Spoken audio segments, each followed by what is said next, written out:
My name's Lauren, and I just turned 15 when everything in my life changed. Let me tell you about my family. On the outside, we seemed like a normal family. Dad worked really hard, and Mom stayed home. I had a little sister, Olivia, who was 8 years younger than me. Dad was a manager at a big company that actually belonged to my grandmother on my mom's side. Grandma was a really ambitious woman. She started with some laundromats and later grew the business by making laundry detergents and household cleaning products. When she decided to retire, she offered the company to Mom, but Mom didn't want it, so Dad took over. That's when things started to get complicated. I remember the day everything fell apart. I was in my room trying to focus on my homework when I heard Mom yelling at Dad downstairs. "You're nothing but a loser, Frank. This is my house, my family's business. You should be thankful I let you run it." Things got worse in the weeks that followed. Mom and Dad barely spoke, and when they did, it always ended in a fight. I tried to keep Olivia busy, but even at 7 years old, she knew something was wrong. Then came the day that changed everything. I came home from school to find Dad standing in the living room with a suitcase by his feet. "Dad," I said, my voice shaking. "What's going on?" He walked over and pulled me into a tight hug. "I'm sorry, sweetheart," he said. "I can't stay here anymore. It's not good for anyone." I felt like I couldn't breathe. "But what about Olivia? What about me?" I asked. He pulled back, his eyes full of tears. "I love you both so much. Never forget that. But sometimes love just isn't enough." He kissed my forehead, then walked over to Olivia, who was watching with wide, confused eyes. He knelt down and hugged her tightly. "Be good for your big sister, okay, pumpkin?" And just like that, he was gone. The door closed behind him, leaving me feeling empty. Mom came home an hour later. When I told her Dad had left, she didn't seem surprised. She just nodded like she had been expecting it. "Good riddance," she muttered. "Mom," I couldn't believe what I was hearing. "How can you say that?" She turned to me with cold eyes. "Your father cheated on me, Lauren, over and over again." I couldn't take it anymore. That night, everything changed forever. I lay in bed and could hear Mom talking on the phone in her room. She was laughing, sounding happier than she had in months. I wondered who she was talking to, but I was too tired to care. Just when I thought things couldn't get any more complicated after Dad left, Mom hit us with another surprise. One morning, while we were having breakfast, she announced, "I have some news. I'm getting married." I almost choked on my cereal. "What?" "Mom, Dad's only been gone for 3 months. She waved her hand like it was no big deal. "Sometimes true love happens unexpectedly, Lauren. You'll understand when you're older." 2 weeks later, Paul moved in. He was okay, I guess. He was tall and good-looking in a way that made people say, "Oh, he seems nice." But from the start, something about him didn't sit right with me. He made an effort with Olivia, playing games with her and helping with her homework, but with me, it felt like I didn't exist. Meanwhile, things were changing at the company, too. After Dad left, Mom took over, and she brought Paul in to work with her. They seemed to work well together, always talking about business plans. I tried to focus on my own life, school, friends, and the usual teenage stuff, but it was hard to shake the feeling that I was becoming invisible in my own family. Things got worse when Mom and Paul announced they were opening a new branch of the company in another city. One evening, Mom said, "We're moving. It's a great opportunity for the business." Then she added, "Paul and I have been talking, and we think it's best if you stay here." I couldn't believe what I was hearing. "Stay here? Without you?" I asked, shocked. Mom quickly explained, "The new house won't have much space, and you're almost finished with school. It wouldn't make sense to transfer right before your exams." It felt like a punch to the stomach. "So where am I supposed to live? On the street?" I asked, trying not to cry. "Don't be dramatic, Lauren," Mom scolded. "You'll stay with your grandmother. She's already agreed to it." I stormed off to my room and slammed the door. As I lay on my bed, tears of anger and hurt ran down my face. I couldn't stop thinking, when did I become such a burden to my own mother? The next few weeks flew by, filled with packing boxes and goodbyes. Not for me, though. The tears were from Olivia, who didn't want to leave her friends behind. I helped Olivia pack, trying to stay cheerful for her sake. Will you come visit us, Laura? She asked, her big brown eyes filled with tears. I hugged her tightly. Of course I will, Squirt. You can't get rid of me that easily. The day they left, I stood on the porch with Grandma, watching as the moving van pulled away. Mom gave me a quick hug, and Paul gave an awkward nod. Then they were gone, taking Olivia with them. Living with Grandma wasn't as bad as I had imagined. She was pretty cool in her own way, giving me space when I needed it but always there with a cup of tea and a kind ear when I wanted to talk. Still, it didn't feel like home. My 20th birthday came faster than I expected. That morning, I woke up feeling strange. I should have been excited, but all I felt was empty. Mom called, of course. Happy birthday, sweetie, she said, sounding overly cheerful. I'm sorry we can't be there. Work is just crazy right now. We'll celebrate next month when we visit, okay? I knew we wouldn't. They hadn't visited once since they moved. Sure, Mom. Sounds great. Grandma must have sensed how I was feeling because she really went all out. She let me invite a few friends over, ordered my favorite food, and even baked a cake herself. For a few hours, I almost forgot about everything. The next morning, Grandma called me into her office. She had a serious look on her face that made my stomach drop. Sit down, Lauren, she said, pointing to the chair across from her desk. We need to talk. My mind raced. Oh no. Is she kicking me out? Where would I go? But then she smiled, reached into her desk drawer, and pulled out a small folder. Happy birthday, sweetheart. Open it. I did, and my heart nearly stopped when I saw what was inside. Grandma, is this? She nodded, her eyes sparkling. The company is yours now, Lauren. I see potential in you. You've got a good head on your shoulders, and I know you'll do right by the business. But Mom and Paul, they're running it now, I said, still in disbelief. Grandma's face tightened a little. They're running a branch. The main company, the heart of it all, that's yours now. I sat there, stunned. Me, barely 20, the owner of a multi-million-dollar company. It felt like a dream or maybe a nightmare. I don't know what to say. I finally managed. Grandma reached across the desk and squeezed my hand. You don't have to say anything. Just promise me you'll give it your all. I nodded, still in shock. I will. I promise. She leaned back, satisfied. Good. Now, I have one more piece of advice for you, and I want you to listen carefully.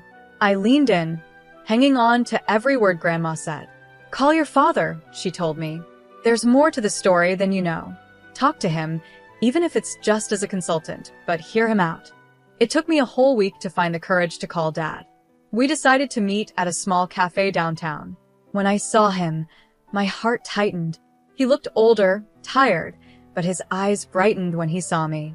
There was an awkward silence at first, but then everything spilled out: the divorce, Mom's remarriage, the move, and Grandma's gift. Dad listened quietly, his face showing all kinds of emotions. When I finished, he took a deep breath. Laura, there's something you need to know about the divorce. Then he told me everything. How Mom never respected him, always putting him down and calling him a loser, making him feel worthless. He explained how, after a huge fight, he got drunk and made the biggest mistake of his life. I cheated on her, he admitted, his voice heavy with guilt. I regretted it right away, but your mother used it against me. She threatened to take everything, even you and Olivia. She wanted me to leave, give her all the property, and pay alimony. I sat there shocked. This didn't sound like the Mom I thought I knew. Why didn't you fight it? I asked. Dad looked at me with sadness and love in his eyes. Because of you and Olivia. I didn't want you both to go through a messy, public divorce. I thought this would be easier. As we talked, it felt like a huge weight was lifted off my chest. For the first time in a long time, I felt like I had my dad back. Before we left, I took a deep breath and asked, Dad, how would you feel about helping me with the company as a consultant? His smile was all the answer I needed. The next few months were a whirlwind. I studied for exams, spent long nights cramming, and before I knew it, I was standing on stage at my high school graduation with a diploma in hand. Grandma was in the audience, smiling proudly. Mom and Paul were nowhere to be seen, but by then, I'd learned not to expect much from them. As summer came, I focused on college applications. With Grandma's support and Dad cheering me on from afar, I aimed high. When the acceptance letters started arriving, I could hardly believe it. But the biggest surprise came when I opened the financial aid package for my top choice. Full ride. I stared at the letter in disbelief. Grandma cheered and pulled me into a hug. I knew you could do it, kiddo. All those late nights and competitions paid off. I decided to major in business management. It seemed like the smart choice, especially now that I had the company to think about. I now had a company to run, and the idea still felt unreal, but I was determined to make Grandma proud. To celebrate my college acceptance, Grandma decided to throw a small party, just the two of us. We got some fancy takeout, and a bottle of sparkling cider. Grandma wasn't about to let me drink champagne, even though I was an adult now. We were halfway through dinner when the doorbell rang. Grandma frowned, clearly not expecting anyone. "I'll get it," I said, putting down my fork. When I opened the door, my stomach sank. There stood my mother and Paul, looking annoyed and impatient. Before I could say anything, they pushed past me into the house. Mom didn't waste time on greetings. "Mother, we need to talk about the company. Now." I stood there, stunned, as Mom launched into a rant. She didn't even look at me, didn't ask about my graduation or college. It was like I wasn't even there. "Why can't we access the main accounts?" she demanded. "And why are you blocking the transfer of funds to our branch?" Grandma's expression hardened. "Because it's not your decision anymore, Kelly. The company belongs to Lauren now. She's the one who will decide its future and manage its finances." The room went silent. I could feel the tension hanging in the air. After Grandma's words, I saw a wave of emotions cross Mom's face. First shock, then anger, and finally, something calculating. Suddenly, her whole attitude shifted. "Lauren, sweetheart," she said, her voice dripping with fake kindness. "I've missed you so much. Why don't you come live with us?" I blinked, caught off guard by this sudden change. Mom stepped closer, reaching out like she wanted to touch my arm. Instinctively, I stepped back. "We've settled so nicely in the new city. We have a beautiful house, and there's a room just for you. We could set up a desk and get you a new computer for your studies and work." "No, Mom," I said firmly. "I'm happy here. I have my friends, my school, and Grandma needs me." Mom's smile wavered for a moment, but she quickly recovered. "Well, if that's the issue, we could always move back here. We could live in our old house, just like before. Wouldn't that be nice?" I shook my head. "It's not about the house, Mom. It's about everything." I could see the anger building in her eyes, barely contained. Before she could say anything, I decided to ask the question that had been burning inside me for months. "Mom, why did you really divorce Dad?" She froze, taken aback. "Well, your father, he cheated on me. Multiple times. I got tired of it. He left us for his mistress and didn't even pay alimony." "That's not true," I said quietly. I said, "Dad told me everything. It only happened once, and it was because of how you treated him. He didn't abandon us, you kicked him out. And he's been paying alimony regularly." Mom's face twisted with anger. "How dare you? You ungrateful little brat. You have no right to interfere in my personal life. Everything here is mine, and I decide who lives where." Grandma, who had been quietly watching, finally stepped forward. Her voice was calm but firm, stronger than I had ever heard before. "That's enough, Kelly," she said. "You seem to have forgotten a few things. This house, the company, they belong to me, not you. I gave the company to Lauren because I trust her judgment more than yours right now. I think it's time for you to leave." I watched with mixed emotions as Grandma firmly escorted Mom and Paul out of the house. The door clicked shut behind them, and I felt a strange mix of sadness and relief. I had lost something today, the last bit of hope I had about my mother. But I gained something, to a clear sense of my future and the comfort of knowing I wasn't alone. "What now?" I asked, my voice muffled against Grandma's shoulder. She pulled back and gave me a small smile. "Now, we get back to celebrating your college acceptance. And tomorrow, we start planning for your real future, not the one your mother tried to force on you." The next morning, after the confrontation with Mom and Paul, I woke up to the sound of voices downstairs. Curious, I crept down the stairs and peeked into the living room. To my surprise, Dad was sitting on the couch, deep in conversation with Grandma. I sat down next to them, and Grandma explained why she had called Dad over. "I've been thinking about Olivia," she said. "Your mother, well, I'm not sure she's in the best position to care for her right now. I've suggested your father seek custody of Olivia." I felt a surge of hope. "Really? Dad, are you going to do it?" He ran his hand through his hair, looking both nervous and determined. "Yeah, I am. It won't be easy, but Olivia deserves better than what she's getting now." I couldn't help it. I threw my arms around him. "Thank you, Dad." As we pulled apart, Grandma cleared her throat. "There's more," she said. "I've hired a private investigator to look into your mother and Paul's affairs." Over the next few weeks, life settled into a strange, new rhythm. I started my college classes, diving into my studies with a focus I had never felt before. Dad started coming over regularly, and we worked on fixing our relationship. It felt good to have him back in my life. Then, about 2 weeks after that conversation, Grandma called us both over. Her face was serious as we sat down. "The investigator's report came in," she said, getting straight to the point. "And it's worse than we thought." She laid out the facts, each one hitting me like a punch. Mom had been cheating on Dad for years, long before the divorce. Her affair with Paul had started while she was still married to Dad. There were hotel receipts, records of expensive gifts, all of it painting a clear picture. But that wasn't even the worst part. "Paul is a con man," Grandma said, her voice firm. "He's done this before. He charms wealthy women, convinces them to move their money, and then runs off with it." I felt sick.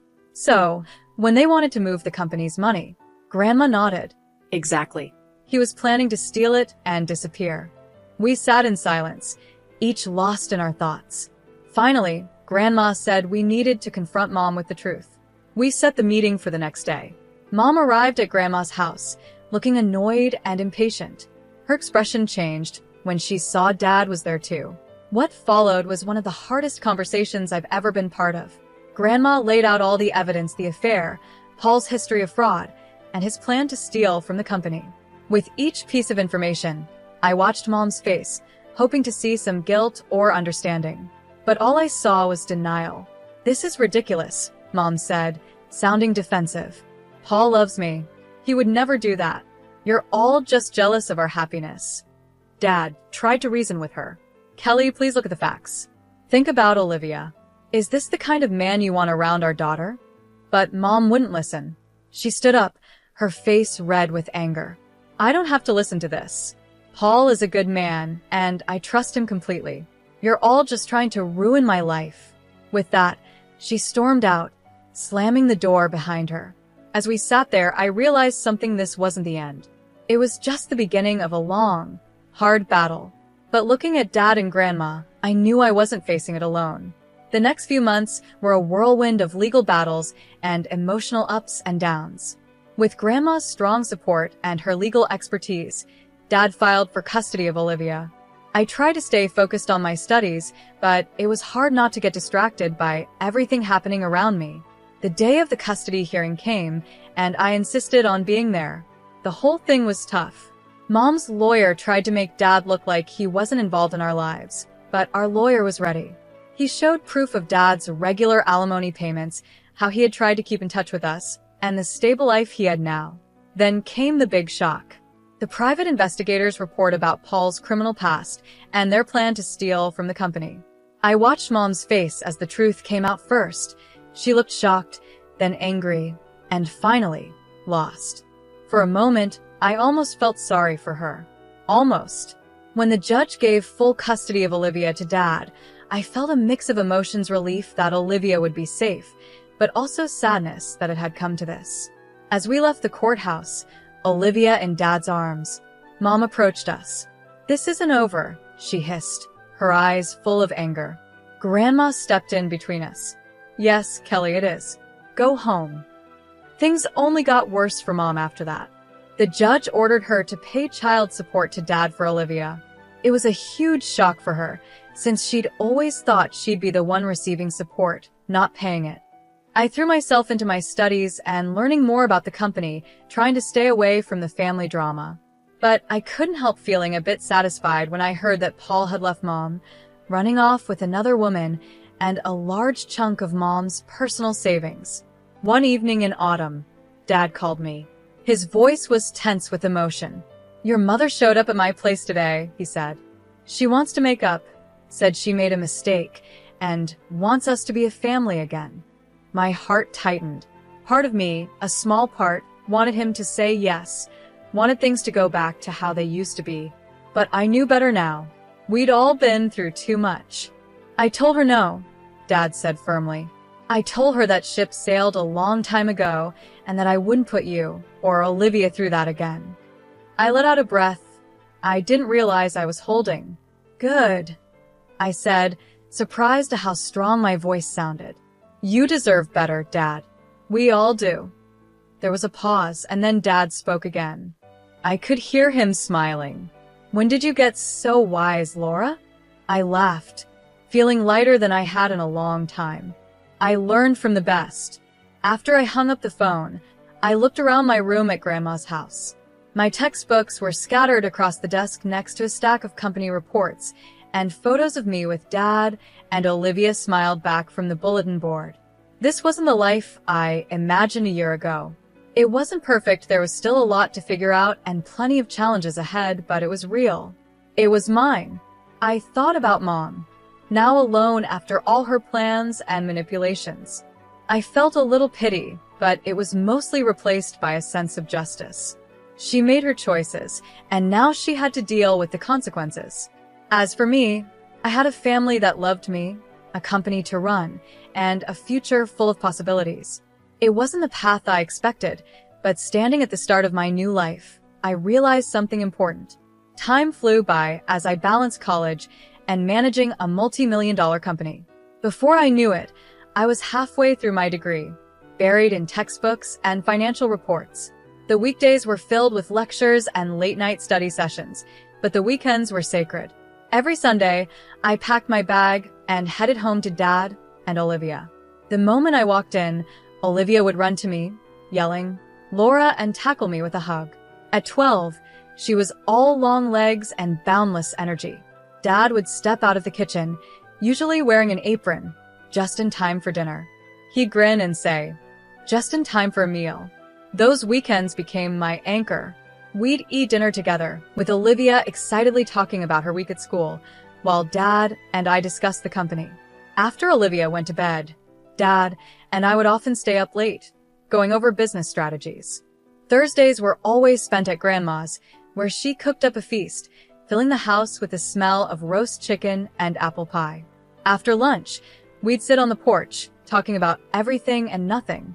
"I always knew you had it in you, Lauren," Grandma would say, squeezing my hand. As graduation got closer, I felt both excited and nervous. Dad, true to his word, was running the company smoothly while also preparing me to take over. One evening, he told me, "I'm ready to hand over the reins whenever you are." I hugged him tightly. "Thank you, Dad." For everything. Life wasn't perfect, and there were still challenges ahead, decisions to make, and a company to manage.